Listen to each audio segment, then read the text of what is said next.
Good morning and welcome to the First Unitarian Universalist Society of Albany. My name is Reverend Sam Trumbore and I serve as minister of this congregation. Before we begin, please check to make sure your microphone is muted. The same for your camera if your image is potentially distracting. Also, please be mindful of your speech while on Zoom, as microphones have a way of getting accidentally unmuted. This will minimize any disruption of our service. You will also notice closed captioning at the bottom of your screen. If you'd like to turn that off, find the CC option on your Zoom toolbar and select the up arrow to hide it. Thanks so much for your cooperation.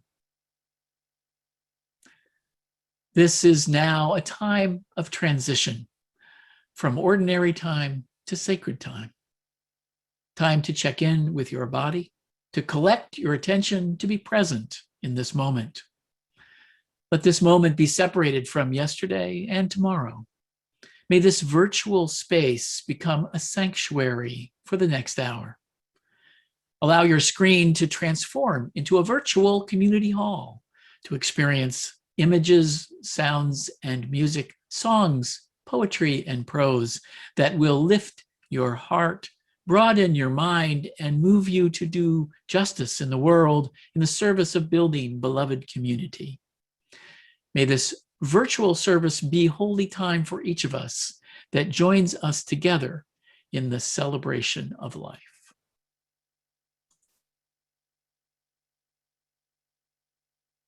And our prelude is Mama Said by Luther Dixon and Willie Denson. And our musician is Elena Karpov. Oh, that was delightful. Let us light our chalice with the words you'll see on your screen. Welcoming all free seekers of truth and meaning, we gather to excite the human spirit, to inspire its growth and development, to respond morally and ethically to a troubled world, and to sustain a vital and nurturing religious community.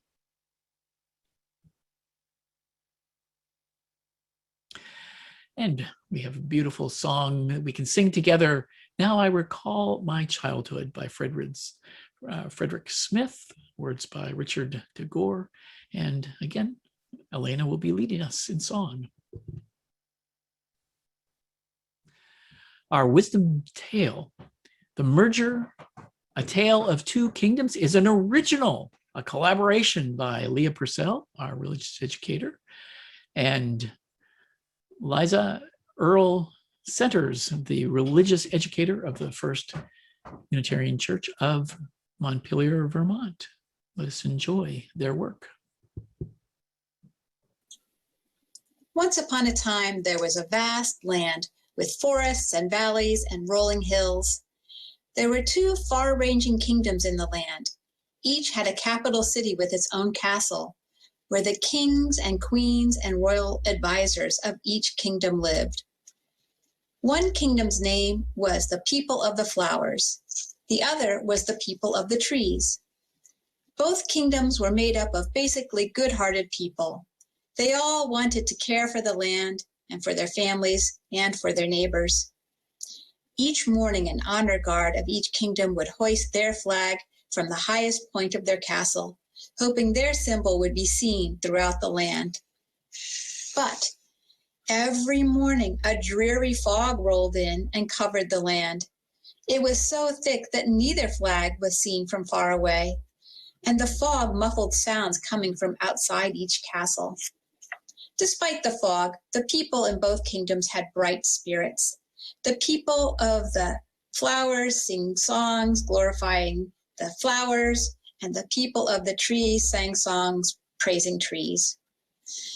And so it was for 100 years, until one day, no one knows why, the children of the flowers wandered away from their singing time, and the children of the trees did too. They all went out onto the foggy lawn, and there they found a jungle gym. Right away, the children of the flowers and the children of the trees made up games that they could play together. It wasn't long before the teachers in both castles wondered where the children had gone and went looking for them. When they found them outside playing together, they saw that they were all having fun despite the fog. So the teachers set to work, building a slide and a teeter-totter to make a playground for all the children. Eventually, word of the playground made its way inside the castles to the royalties and their advisors. The king of the people of the flowers was pleased. Surely the children in my kingdom are creating beauty, he said. And the queen of the people of the trees said proudly that her children must be building a strong foundation. Then the royalty and advisors from each castle began to wonder, what if we could combine our resources like the children did? What wonderful kingdom might we create? But then the king of the people of the trees shook his head and said, we wouldn't know what to say to people who did not recognize that trees are the center of nature. And a magistrate from the kingdom of the flowers warned, if we merge with the people of the trees, then who would we be? Some time passed and things continued as they were.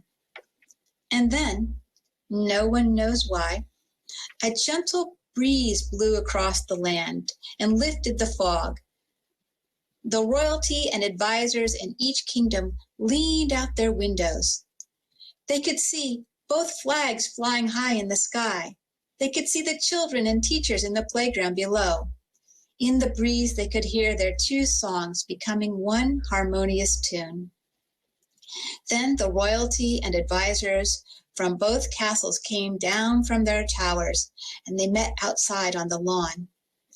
After talking for a long time, they agreed that the two kingdoms should join together or merge. But that's not the end of the story. It was not easy to come together as one kingdom. Many agreements had to be made. Which castle would become the castle? Which royal family would become the new leaders? So the royalty and advisors agreed to come together in small groups to talk about what a merger might look like. And after a while, they worked out a plan. Then the leaders brought the plan to all the people in the kingdom. Only then could they hold a vote. Now, would the people of the separate kingdoms vote to merge? Yes, they did. Hooray! The royalty and advisors from both castles held a celebration for all the people. A new flag was created to fly over the whole land, and then the people were able to sing a new song together.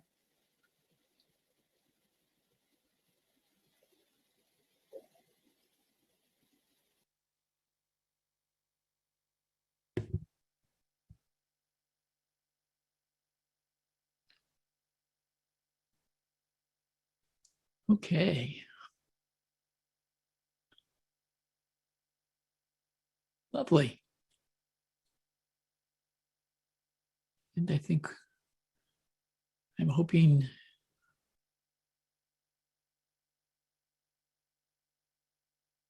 there we go. Welcome to Albany UU Facebook viewers. Great to have you with us this morning. And I have some opening words to share with you. Today is a bit of a mashup of a service. Yes, today is Mother's Day. We do remember Ann Jarvis of West Virginia, who helped start Mother's Day work clubs to teach young mothers how to properly care for their children. In 1868, Jarvis organized Mother's Friendship Day, at which mothers gathered with former Union and Confederate soldiers to promote reconciliation. Today, we also remember abolitionist and suffragette Julia Ward Howe. In 1870, Howe wrote the Mother's Day Proclamation, a call to action that asked mothers to unite in promoting world peace. In 1873, Howe campaigned for a Mothers Peace Day.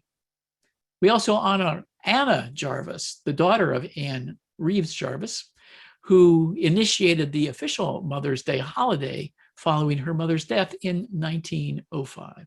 She conceived of Mother's Day as a way of honoring the sacrifices mothers made for their children. May 12th, I discovered after Randy and I decided much of the music for our service, will be the 60th anniversary of the consolidation of Unitarianism and Universalism into Unitarian Universalism. I felt it was important to talk about that this morning rather than the variety of stories of being a mother that you probably already know and appreciate. So to our mother and father ancestors who gathered in Syracuse in 1959 to finalize the consolidation plan, we celebrate you today. We celebrate your work and build upon your example. My reading that I have for you this morning comes from the Joint Merger Commission Information Manual, published in 1958, answering the basic question, why merge? The first and basic why has already become clear. It is no accident that for 100 years, various rapprochements between the two denominations have been made. There is an affinity between them, of which there is a growing awareness. The differences which separate become of increasing importance. The likeness of point of view, purpose, and organization and operation increase in significance. Such feelings have become so strong and have been accentuated by merger activities, and especially the creation and operation of the Council of Liberal Churches, to an extent that some individuals and churches have already taken it for granted that merger has been accomplished. The second why is to be found in the strong tendency toward merger in all possible areas of current American life. It has been found by experience that the competition of many different small units frustrates the attainment of goals, is costly, duplicates unnecessarily organization, equipment, and personnel, and consequently is less efficient and effective.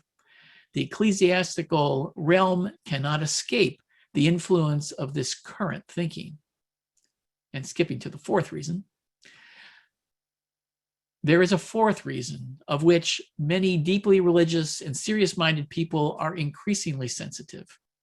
In a world demanding considerable social and religious conformity within several large patterns of orthodoxy, it is obvious that by their very natures, religious beliefs and professions, Unitarians and Universalists would be very aware of the existence of each other as individuals, churches, and national movements, and would gravitate towards each other in one or more respects.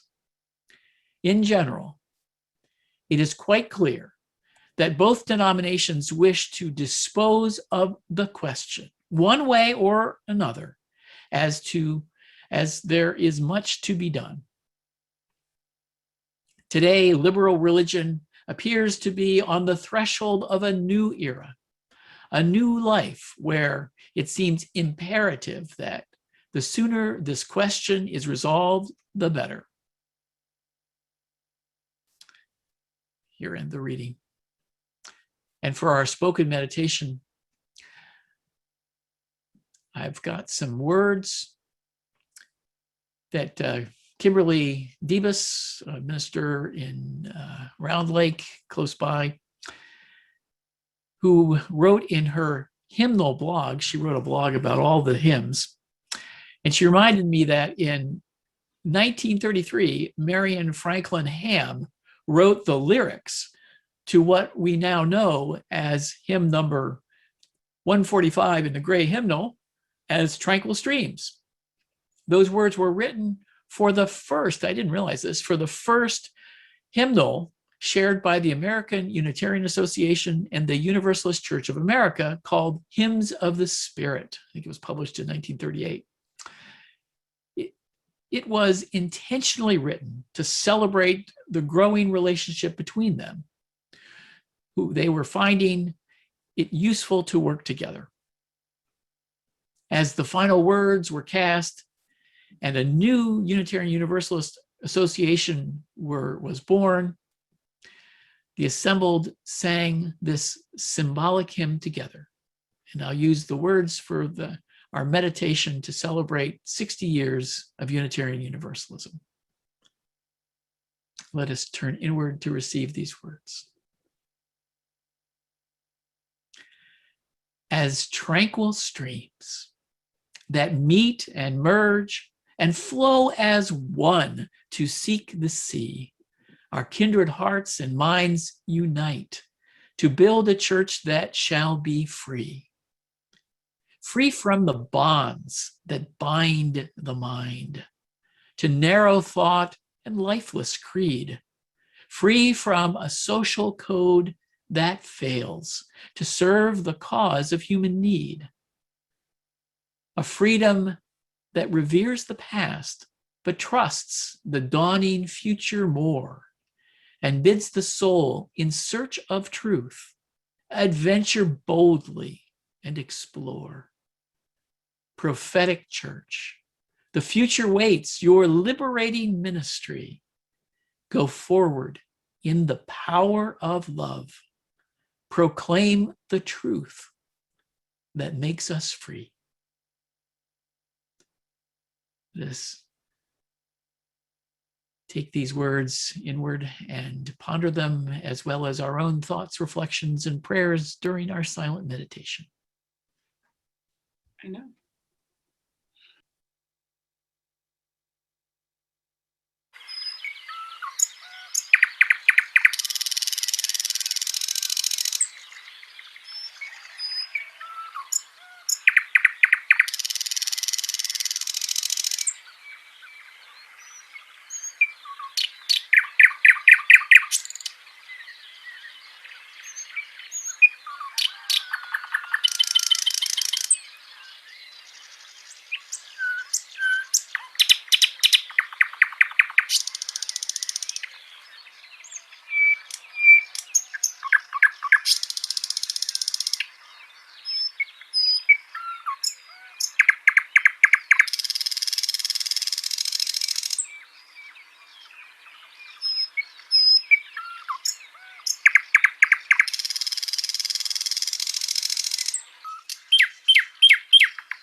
Cheeks and yellow chest.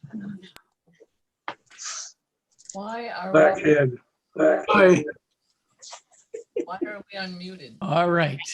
Maybe Chris can mute people. Thank you. Okay. Beautiful birds. The parallels between Unitarianism and Universalism were noted almost from their inception. Both gained their identity as protests against Calvinism. Both saw more inherent good for humanity than Calvin did.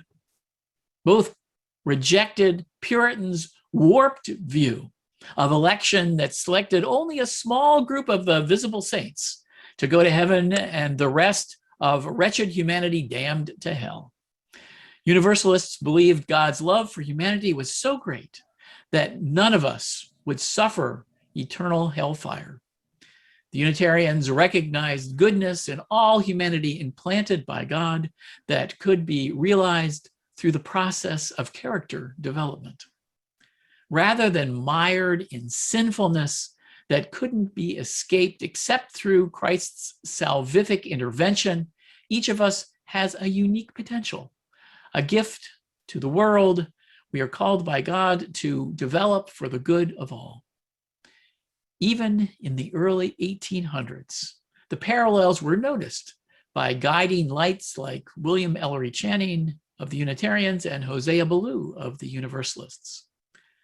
Sadly, even though these contemporaries both lived in Boston at the same time and not that far apart, we have no record of them ever meeting in person. What separated them was more than theology. It was social class. Channing was part of the Harvard-educated elite of Boston, unlike Ballou, whose educational credentials and social status was much lower. So the final joining together of the Unitarians and the Universalists might have only been achieved through the support of the son of a Harvard president, Dana McLean Greeley. The conversation about merger began in earnest after World War II. The Unitarians had suffered greatly during the Great Depression of the 1930s and done a lot of soul searching. The 20th century was not good for the Universalists. Many of the Universalist churches had been established in rural towns. Those were emptying out with a great migration to urban centers. Urban-centered Unitarian churches after the war were growing. They benefited from many people going to college and studying for scientific careers. These folks were looking for a more progressive form of religion for their growing families that didn't reject evolution, the new cosmology, and the new humanistic and scientific way of thinking. You'll hear the story that Unitarians were the humanist urbanites and the Universalists were the Christian rural folk. While that was true at the beginning of the 20th century, by the 1950s, there was a good mix of both in many congregations. They had already created a hymn book together in the 1930s. Sophia Lyon-Fahs, our legendary Unitarian religious educator, was writing curriculum for children and youth that was also used by the Universalists. The two youth organizations merged in the early 1950s. As the merger commission noted, some congregations were behaving as if the merger had already happened. Our congregations here in Albany absorbed the Albany and Troy Universalists many, many years before this. We had even called a Universalist minister in the 1850s. On the street level, in our congregations, they were not all that different. But the Christian identification remained stronger with the Universalists. So when it came time for the hard bargaining in the merger process, there were some difficult moments. The Joint Merger Commission had built a proposed structure for the process of consolidation. They had to consolidate for legal reasons having to do with the protection of assets so that a couple of breakaway congregations couldn't claim the legacy of Unitarianism or Universalism and take all the money. There were 57 amendments proposed to the revised plan, to revise that plan, and each one had to be debated and voted up or down by both the Unitarians and the Universalists separately. The 1,000 delegates from both the Unitarians and the Universalists met in Syracuse in 1959 in separate conventions and plodded through the amendment by amendment process until they came to the big theological question, the statement of principles for the new UUA bylaws. Warren Ross, in the book Premise and the Promise, tells the story.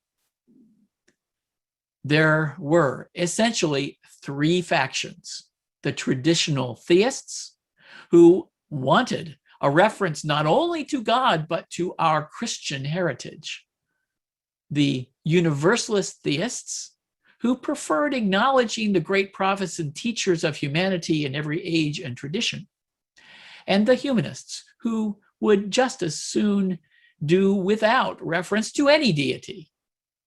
So strong were the disagreements that the Merger Commission revised its proposal even before it was brought to the floor, then reverted back to its original draft. That draft read, "To cherish and spread the universal truths taught by the great prophets and teachers of humanity in every age and tradition, immemorially summarized in their essence as love to God and love to man." Missing from this statement was any reference to Jesus or Christianity, which inflamed the traditional theists. They got even more steamed when the humanists wanted to drop the sentence altogether.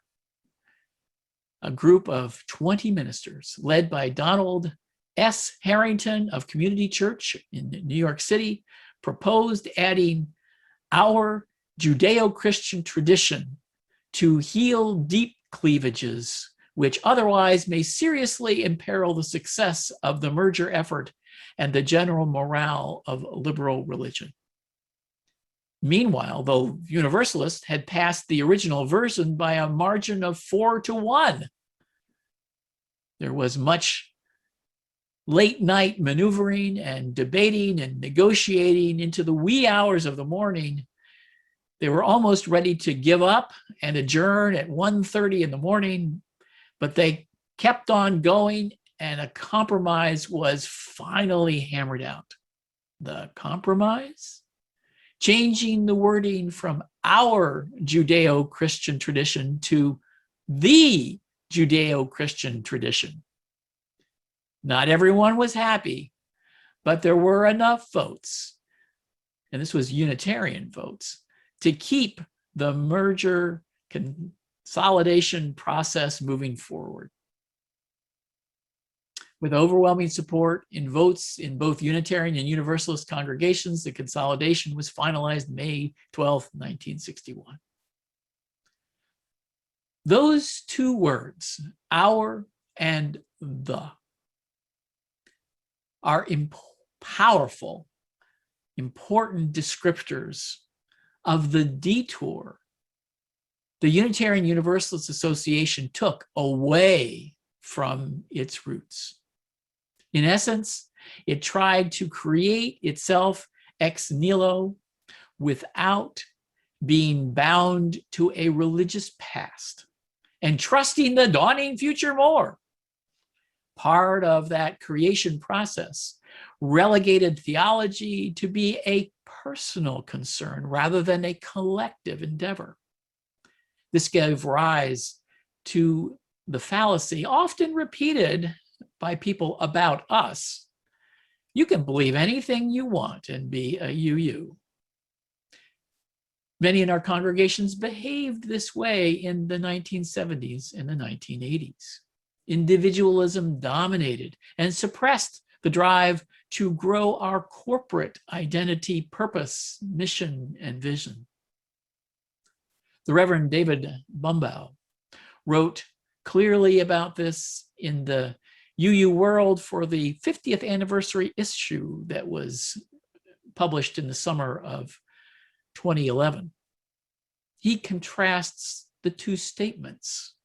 The first, in 1944, a committee chaired by A. Paul Davies, one of our great lights, issued a statement of 5 principles of modern Unitarianism. 1, individual freedom of belief. 2, discipleship to advancing truth. 3, democratic process in human relations.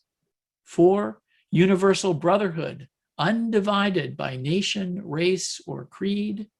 And number 5, allegiance to the cause of a united world community. Let's contrast that with this second statement from the 1935 Universalist General Assembly, a new statement of faith adopted without dissent. We avow our faith in God as eternal and all-conquering love, in the spiritual leadership of Jesus, in the supreme worth of every human personality, in the authority of truth, known or to be known, and in the power of men of goodwill and sacrificial spirit to overcome all evil and progressively establish the kingdom of God. Do you hear how radically different they are? The Unitarian one focuses first on individual freedom within a diverse, unnamed faith, but without ultimate purpose. The Universalist one is deeply theological, focused on an ultimate purpose of overcoming all evil and establishing the kingdom of God. Bumbo describes the difference powerfully. This is a theological statement. It affirmed universalism's ancient central commitments. It spoke of those commitments in the language of the day, and it rooted the call for social justice in a religious vision. Advocates of the new universalism dreamed of creating a religion that would speak with power to the emergent one world community coming into being around them. This led them to engage virtually all the theological categories that had structured their tradition and to reform that tradition for a new time and a new context. Unlike the Universalists, the Unitarians were more interested in marketing their faith and growing their congregational sizes. It is better to define ourselves less if it means we can include more people who may not share the same beliefs. Or again, as Bumbo challenges us, we are told we have a moral obligation to grow, to spread our word, because we possess a vital message, one that is of central importance to the world and to the crises in which the world is entangled. When, however, we are challenged to say what that message is, what our faith consists of, what defines us as a religious people, often we are driven to an embarrassed silence, or we smile smugly and confess that no one can speak for all Unitarian Universalists, or we stutter and stammer and mutter some half-digested cliches about the worth of every person or the importance of embracing each person's freedom to follow his or her own spiritual path. Those are not wrong affirmations. Those are not wrong affirmations, but they provide an incredibly weak foundation for a religious movement and a wholly inadequate program for saving the world. Those serious challenges by Bumbo are still salient 10 years later. Yet, today, I sense we are moving in the directions he recommends as we seriously engage in anti-racism work, anti-oppression work, and dismantling white supremacy culture. That work is driving us beyond the individualism of the past and toward institutional commitments that require deeper foundations than personal preference.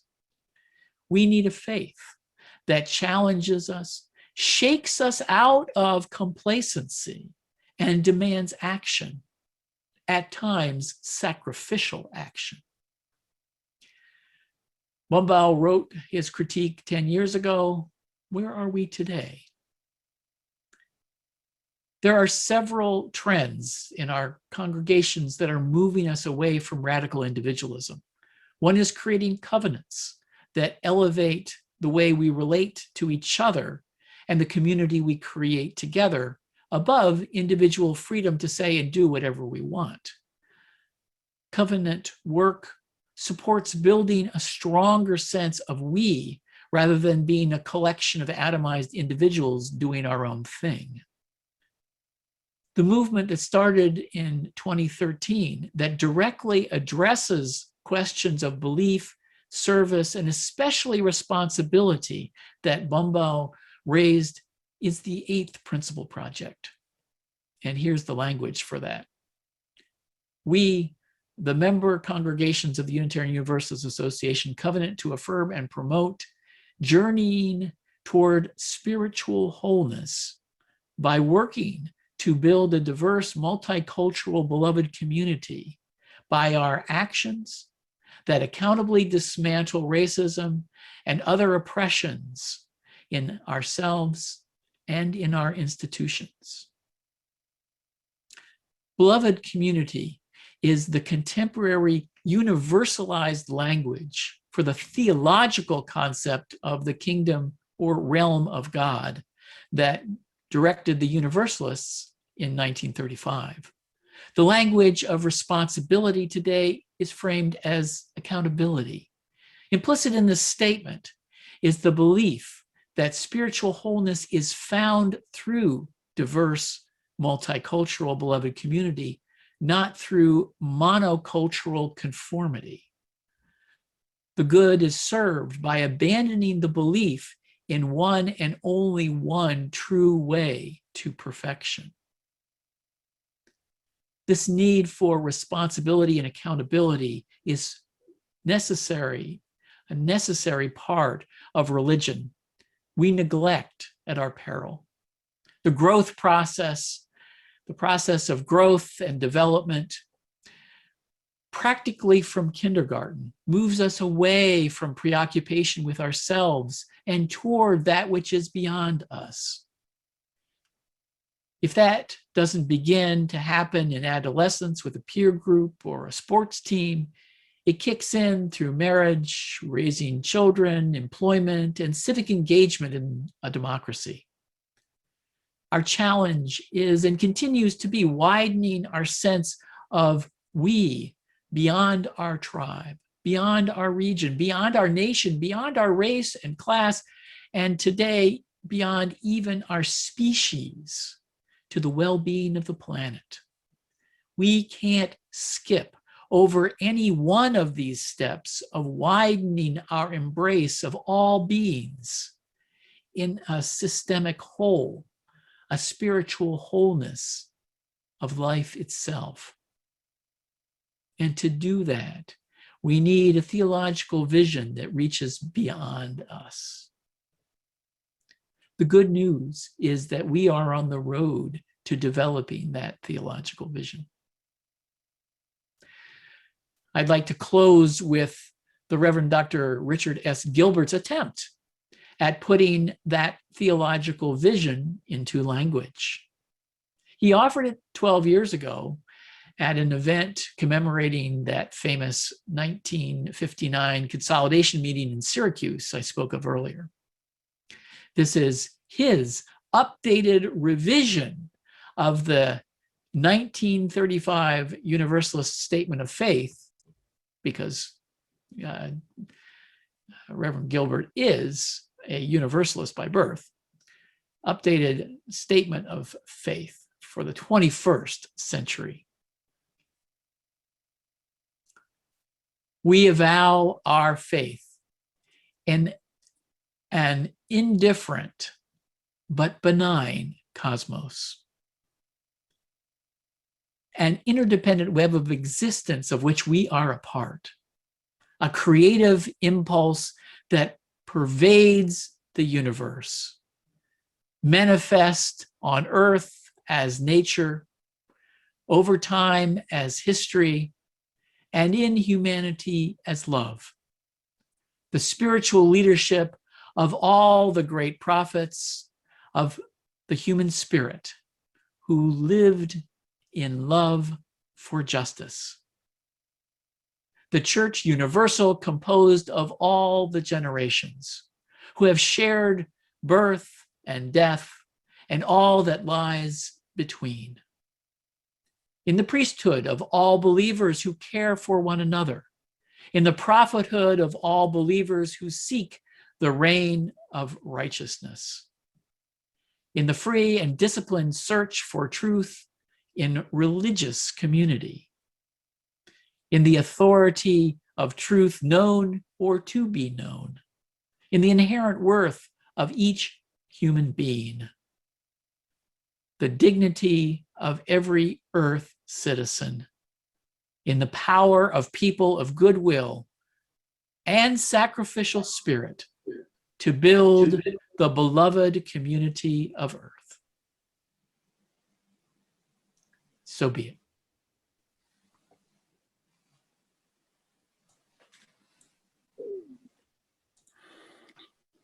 Good morning. I'm Al DeSalvo, and I am the Service Associate today. An important way we celebrate life each Sunday is by offering an opportunity to practice generosity.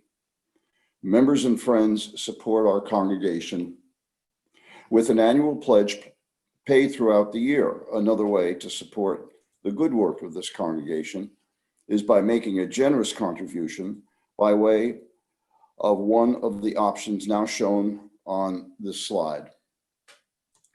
You can click on the tiny URL link in the chat window to contribute, or you can send a text to the number shown on the screen. The examples on the slide show how to label your text and to indicate the amount and the purpose or the intent of your gift.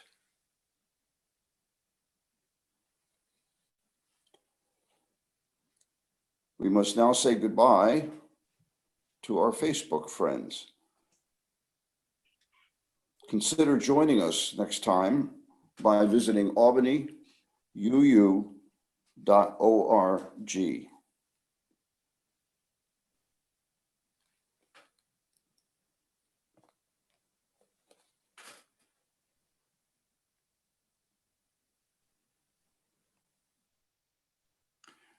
Our offertory music is titled The Branch of May. It's an English spring carol arranged by Greg Gilpin.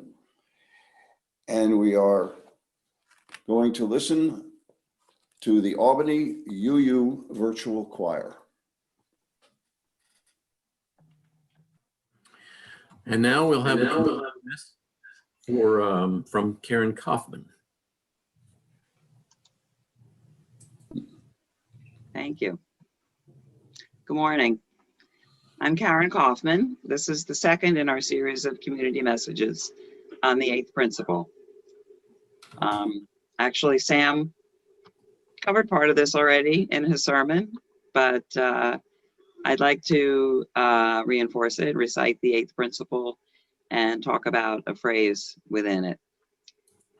The proposed 8th principle reads, "We, the member congregations of the Unitarian Universalist Association, covenant to affirm and promote journeying towards spiritual wholeness by working to build a diverse, multicultural, beloved community by our actions that accountably dismantle racism and other oppressions in ourselves and our institutions."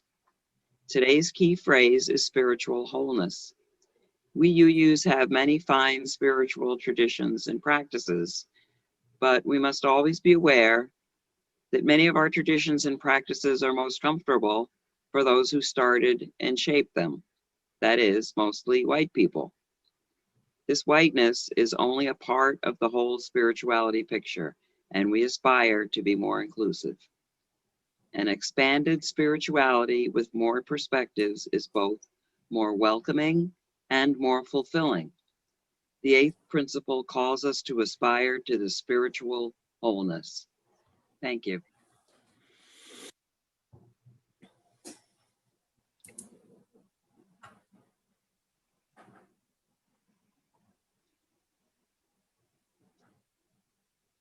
This is the time set aside in our service for sharing significant personal milestones in our lives. There are three ways to share a joy or sorrow. The first option is to type your joy or sorrow in the chat window. Please put the words "read aloud" at the beginning of your message. If you would like us to do that, please also consider connecting privately in the chat with a pastoral care associate. You may identify the ones on duty today in the participant window. Look for PCA before their names.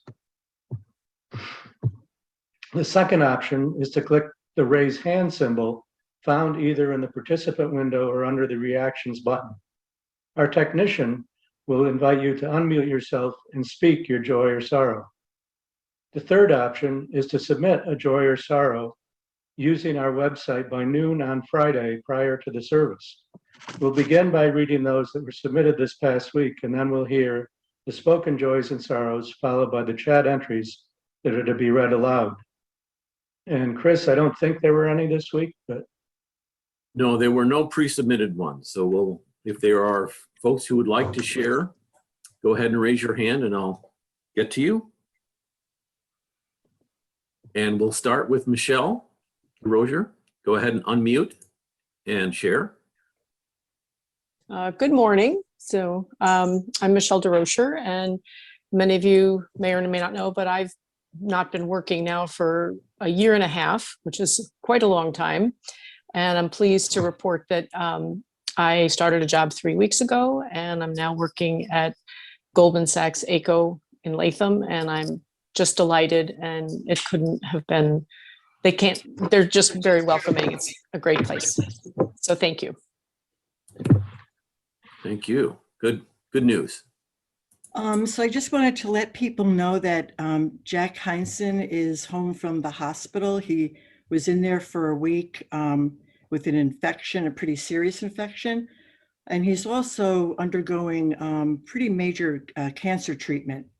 So if you know Jack or Mary or their daughter, Joanna, please get in touch. They appreciate that.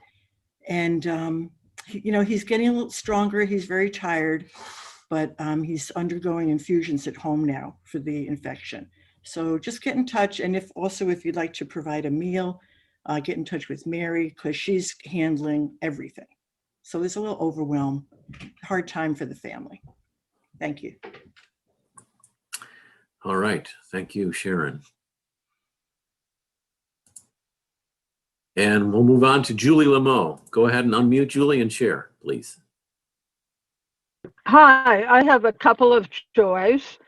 Well, my husband, Rob Smith, celebrated his 82nd birthday last week.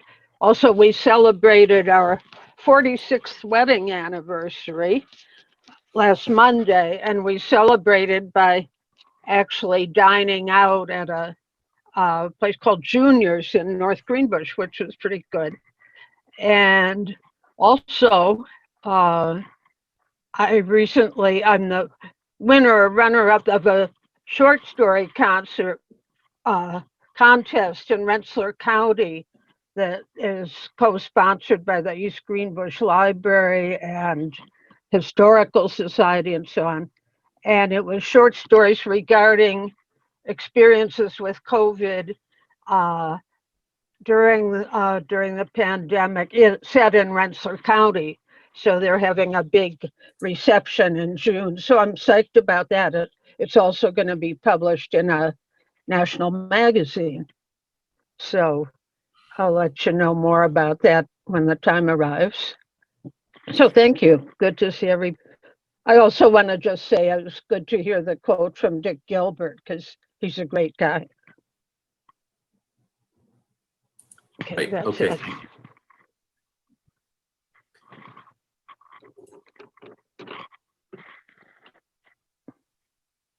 Okay, at this point, I don't see any more hands. Okay. Then I'll go ahead with the read alouds. From Susan Stanfast, last Sunday, I was in Flagstaff, Arizona, visiting my brother for a week. That sounds good. From Shannon Simpson, I'm thinking of my sister today and keeping my boys close. Okay. From Kristen Progden, my niece, Margaret, gave birth to Clark Gregory Dean Wilmore on May 6, 2021. And congratulations. From Randy Rosette, happy to say that I will be seeing all three of my sons today, though separately. Very unusual, but wonderful anticipation. And from Irita London, my heart goes out to all the people of India and my neighbor's son who lives there. Let's see if we have more. From Leah Purcell, my husband and I are excited to visit our daughter and her fiance next week in their new home in Austin. And it doesn't say read aloud, but I will anyway. From Mary Applegate, I'm just back from a visit to my daughter Abby, who lives in a mountain village in Costa Rica. I hadn't seen her since January 2020, and it was wonderful to reconnect. And I don't see any others at this point. For the joys and sorrows that remain unspoken, let us hold all that we've heard and felt in our hearts.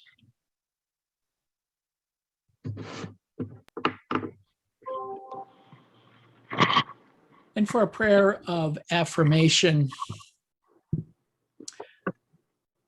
I was thinking that we need to do something for mothers. So here's a prayer for all who mother by Victoria Weinstein. Let us turn inward for these words.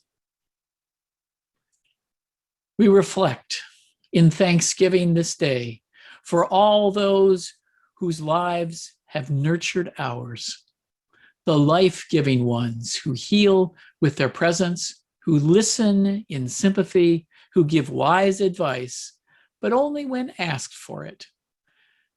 We gather for all those who have mothered us. We are grateful for all who have mothered us, who have held us gently in times of sorrow, who celebrated with us our triumphs, no matter how small, who noticed when we changed and grew, who praised us for taking risks, who took gentle pride in our success, who expressed genuine compassion when we did not succeed. On this day that honors mothers, let us honor all mothers, men and women alike, who from somewhere in their being have freely and wholeheartedly given life and sustenance and vision to us.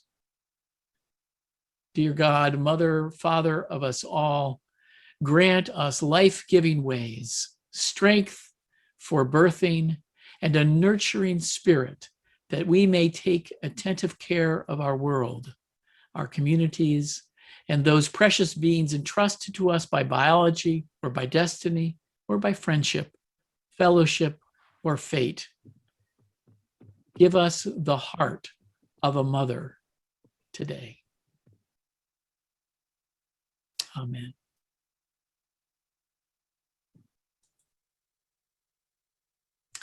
Let us enjoy the 23rd Psalm dedicated to my mother, composed by Bobby McFerrin.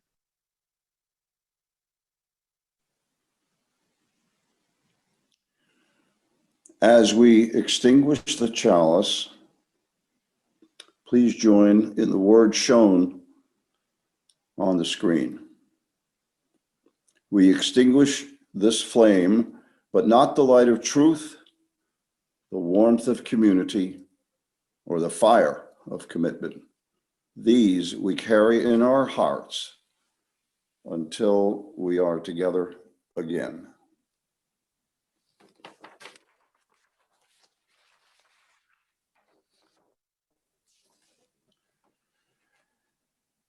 And we close our service with these words preached by the Reverend Donald Harrington, Senior Minister of Community Church of New York City. It was offered during a celebratory worship service held in Symphony Hall in Boston after the final consolidation vote in the summer of 1960. We have achieved a union which is the result of more than 100 years of striving, and which now, at last, when the time is fully ripe, has come to completion. It is our tremendous potential, born of the world's response to our new relevance, caused by this new world's need for a religion which is dynamic instead of static, unitive instead of divisive, universalistic instead of particularistic, history making rather than history bound. And that has made this Unitarian Universalist merger necessary and inevitable. This is the vision, the challenge, the opportunity. These are the tasks that wait the coming of the great united new world faith. May we Unitarians and Universalists and men and women of goodwill everywhere strive with all our might to make our lives, our churches and fellowships, and our new Unitarian Universalist Association the vehicles of this vision.